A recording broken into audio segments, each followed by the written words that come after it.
Pernah nggak sih kalian daftar internet karena tergiur harga promo yang murah banget? Tiba-tiba tagihannya jadi bengkak?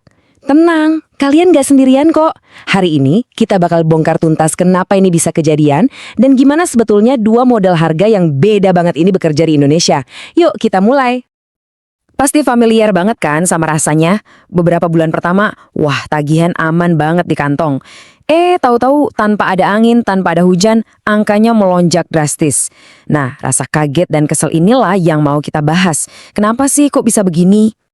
Jadi gini, ternyata ada dua filosofi harga yang benar-benar beda di luar sana. Yang pertama itu harga promo. Kelihatannya sih kayak jalan pintas ke surga internet murah, tapi jembatannya rapuh. Terus yang kedua ada harga normal. Ini jalannya lebih lurus, lebih bisa diprediksi. Penasaran kan apa bedanya? Oke, kita mulai dari yang paling sering bikin kita pusing tujuh keliling.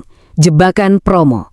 Ini tuh strategi marketing yang umum banget. Dan sekarang kita bakal bedah cara kerjanya satu persatu. Polanya tuh hampir selalu sama, bisa ditebak. Pertama, ada umpannya. Iklan harga murah yang susah banget buat ditolak. Terus kita masuk ke fase bulan madu. Nikmatin tagihan enteng selama beberapa bulan. Tapi habis itu, datang deh guncangannya, harga tiba-tiba balik ke tarif normal yang jauh lebih tinggi. Dan inilah hasil akhirnya, tagihan yang membengkak. Dompet yang tadinya adem ayem, tiba-tiba langsung berasa tipis. Kalau kita nggak siap, lonjakan biaya kayak gini bisa banget ngerusak anggaran bulanan kita. Ternyata ya, ini bukan cuma perasaan kamu aja, ini masalah yang nyata banget. Seperti kutipan ini bilang, trauma gara-gara strategi marketing kayak gini tuh udah jadi pengalaman bareng-bareng buat banyak banget konsumen di Indonesia. Oke, cukup soal jebakan promo. Sekarang kita pindah ke sisi seberangnya. Ada model bisnis yang pakai filosofi yang benar-benar kebalikannya, yang kita sebut aja model harga normal. Kunci dari model ini itu ada di konsep harga dasar atau base price. Maksudnya, harga yang kamu lihat di iklan yaitulah harga aslinya. Nggak ada diskon aneh-aneh, nggak ada promo yang bakal selesai. What you see is what you get dari hari pertama kamu langganan. Perbedaannya baru kelihatan jelas banget pas kita lihat angkanya. Coba deh kita lihat total pengeluaran setahun. Provider A dengan promonya totalnya jadi 3,3 juta rupiah. Bandingin sama provider B yang harganya stabil dari awal, totalnya cuma 1,2 juta. Beda jauh banget kan? Kita bisa bayar lebih dari 2 kali lipat. Pasti jadi pada nanya kan, kok bisa sih ada perusahaan yang nawarin harga murah terus-terusan? Apa rahasianya? Nah, ayo kita intip cara kerjanya. Jawabannya itu ada di skala di jumlah.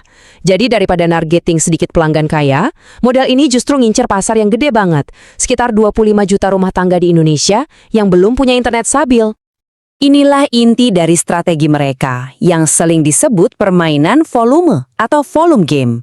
Logikanya simple. Mendingan dapat untung kecil tapi dari jutaan orang, daripada untung gede tapi cuma dari ribuan orang.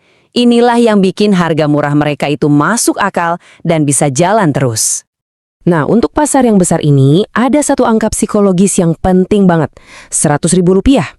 Ini tuh kayak angka keramat, batas kerelaan mereka buat bayar.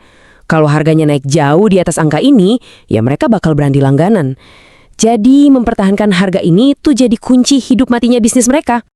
Tapi apa iya ada yang namanya selamanya di dunia ekonomi? Tentu aja enggak. Yuk kita lihat dengan realistis, apa sih yang bisa bikin harga normal ini akhirnya berubah juga? Jadi harga dasar yang stabil pun enggak kebal sama kondisi ekonomi makro. Contohnya kalau pemerintah naikin pajak PPN, atau inflasi lagi tinggi banget yang bikin semua biaya operasional naik, ya penyesuaian harga mungkin aja terjadi. Wajar kan? Tapi penting banget buat dicatat, cara naiknya itu beda. Kalau di model harga normal, kenaikannya itu cuma penyesuaian kecil yang lebih bisa kita prediksi. Beda banget sama lonjakan promo yang drastis dan bikin kaget, yang harganya bisa tiba-tiba naik lebih dari 50%. Nah, setelah kita paham dua model ini, sekarang waktunya kita jadi konsumen yang lebih cerdas. Gimana caranya melindungi diri kita dari tagihan yang tiba-tiba membengkak? Ada dua hal penting yang bisa kita lakuin.